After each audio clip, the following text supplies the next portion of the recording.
the cue we missed on purpose. The first time I suspected Ava, it wasn't because of a text or a lipstick or the way she came home humming a song that didn't belong to us. It was a cue sheet. I'm a lighting designer. My days are a sequence of numbers that turn into atmosphere. You don't realize how much of love is timing until you spend 10 years teaching light to arrive a beat before someone's face needs it. That Tuesday, the console's event log told me the house lights had gone up at 2:11 a.m. and the work lights had dimmed to 30% at 2:13. That sequence is a language. It says, someone wanted privacy but not pitch dark. We work at the Rialto, a theater that pretends it's older than it is. Plaster flourishes, a lobby chandelier somebody commissioned off a mood board called Elegance. Backstage, a warren of corridors that smell like paint and old appetites. The console is mine. It saves everything, not because I'm paranoid, but because redundancy keeps shows alive. It keeps other things alive, too. Ava is the resident choreographer. She was dancing the first time I saw her, barefoot on a marley floor that reflected her in fragments, counting under her breath in a whisper that sounded like she was bribing time. I'd aimed a soft pool of amber to catch the moment she stopped. The light landed like a hand on her sternum. After, she teased me for lighting her like a saint. I told her saints don't put their hands where she'd put hers in profile. She laughed, took my neck in both palms, and kissed me as if we were already memorized. We lived together for 3 years in an apartment across from a brick wall.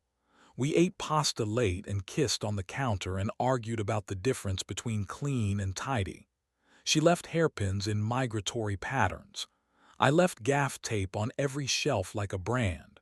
On stage, she was ruthless and tender. At home, she was the same, which worked until it didn't. The midnight log stayed in my pocket all morning like a hot stone. I checked the rehearsal schedule. No one had the stage overnight. We were 2 weeks out from opening a new show, a messy, lush thing about betrayal that would be unbearable if it weren't accidentally brilliant. Julian, the lead, was a beautiful problem, the kind of actor who made donors open their checkbooks and made everyone else open their throats to sigh or scream. He and Ava fought the way people do when they like the same wrong things. Watching them work together was like watching two countries negotiate a border and then kiss across it. I told myself the work lights could have glitched. I have never believed machines more than people. I have also never believed people more than the record they leave behind. In the afternoon, I found Ava on stage with two dancers, their bodies doing the math of desire.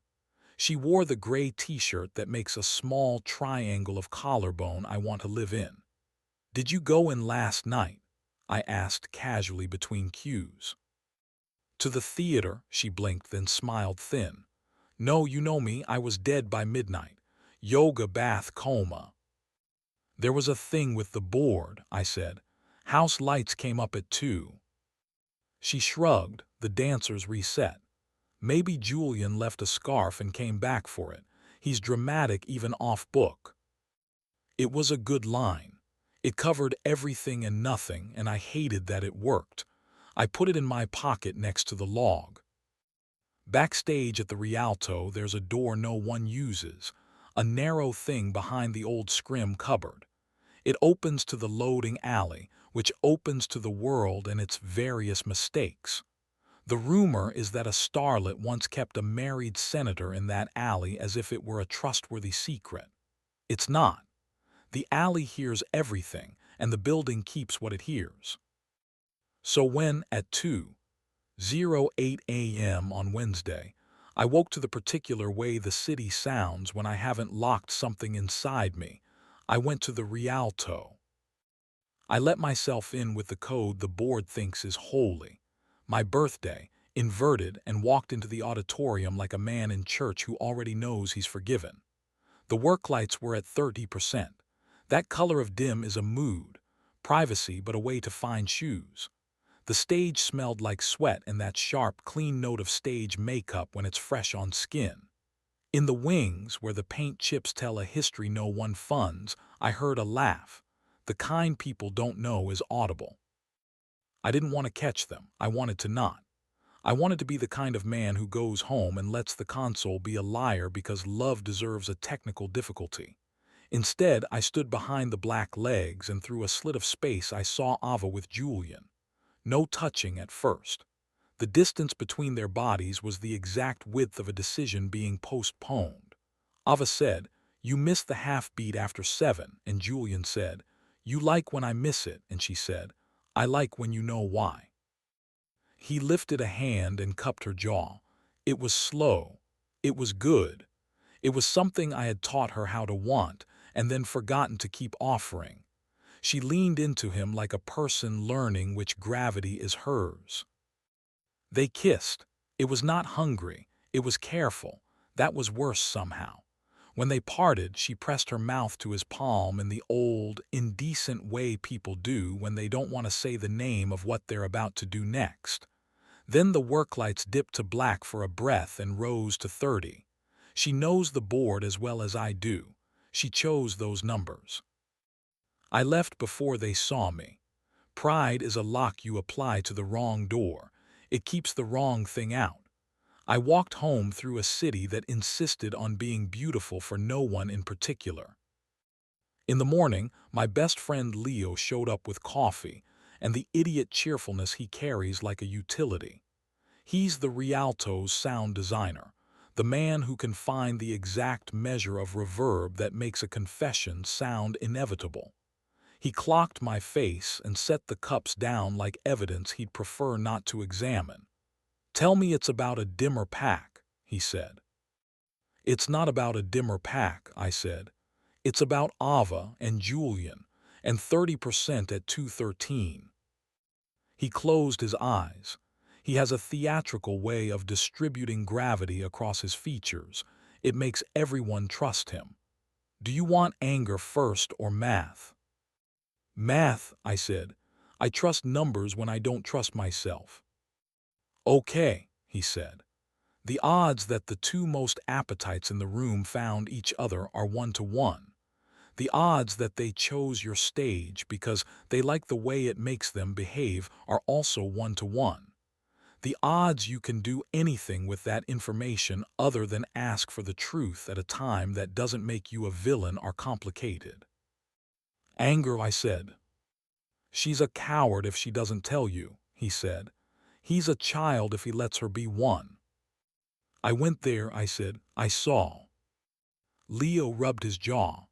"There's a version of this where you storm the rehearsal and set the house to full and make a speech. There's a version where you light them like criminals and watch everyone applaud because the scene is good. Don't pick that one. Pick the room without an audience." "Which room is that?" I said. "Your kitchen," he said. "My office. The fly rail at midnight. The bus stop outside the theater where people think they're safe." I picked the kitchen.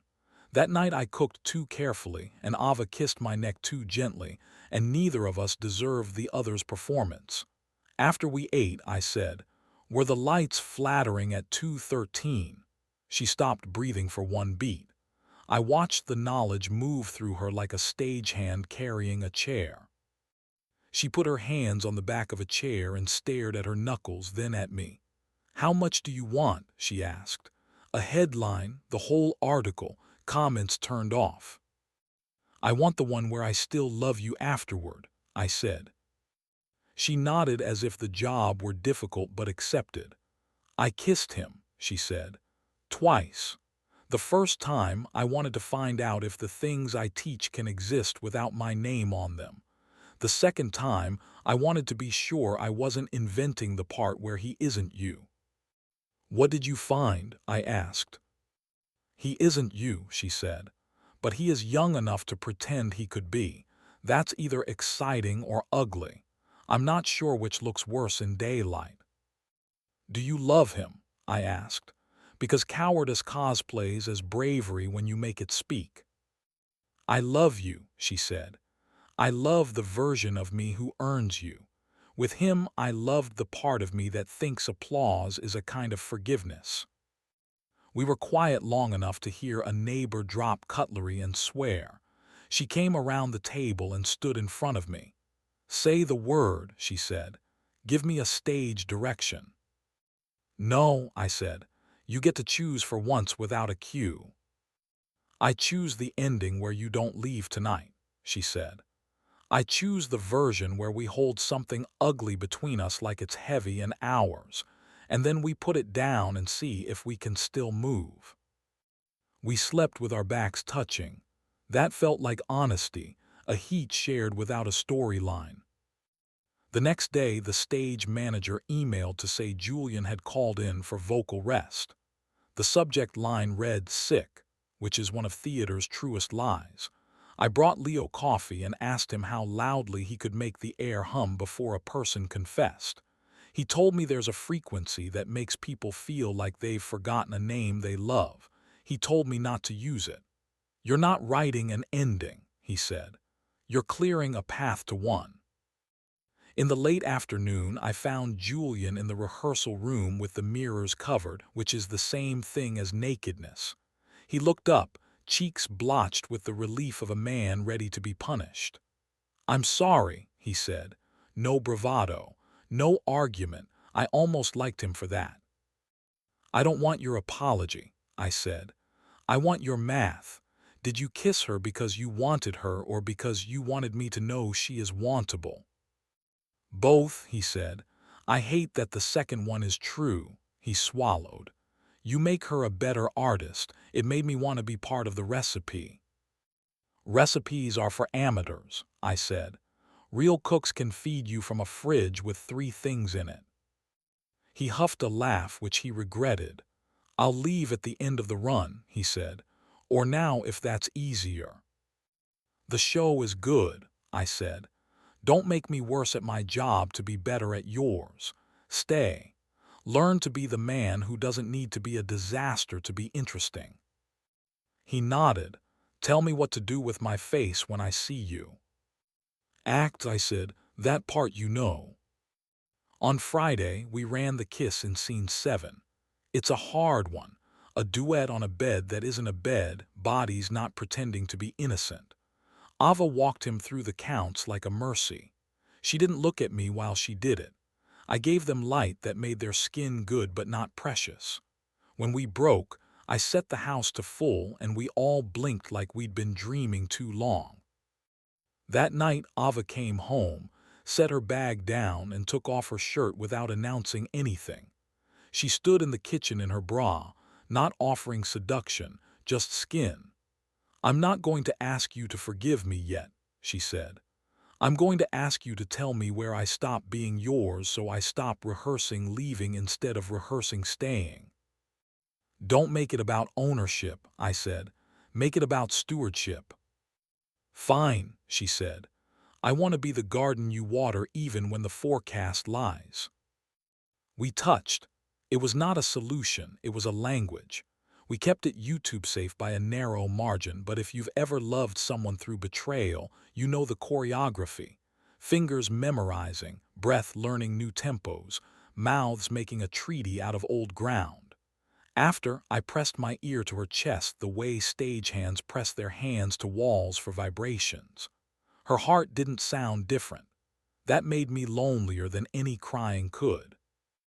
At dawn, I wrote her a cue list and left it on the table. Not orders, not absolutions, just timing. Breakfast at 8:15, truth at 8:40, shower at 9:10 if we've earned it. She added pencil notes in the margins like she always does, jokes about transitions, a star next to truth as if she might forget. We're a month past the night the board told me she wanted privacy without pitch dark. The show opened, and people write to say it changed how they forgive. I pretend that doesn't make me enjoy my own pain. Julian makes eye contact with me during notes the way men do when they've decided to be decent while they learn anything else. Leo brings coffee and refuses to engineer me into a confession. The console still logs everything. because machines can't be asked to be generous. At home, Ava sometimes stops in the doorway of the living room and holds the frame like a partner at the top of a lift. "Ready," she'll say, and I'll nod, and we'll run the part where two people live with a third they invited by not deciding fast enough. We cook. We sleep with our legs tangled in ways that feel like apologies that cost nothing. We tell each other where we're going when we leave and where we were when we come back. We still kiss like we own the stage.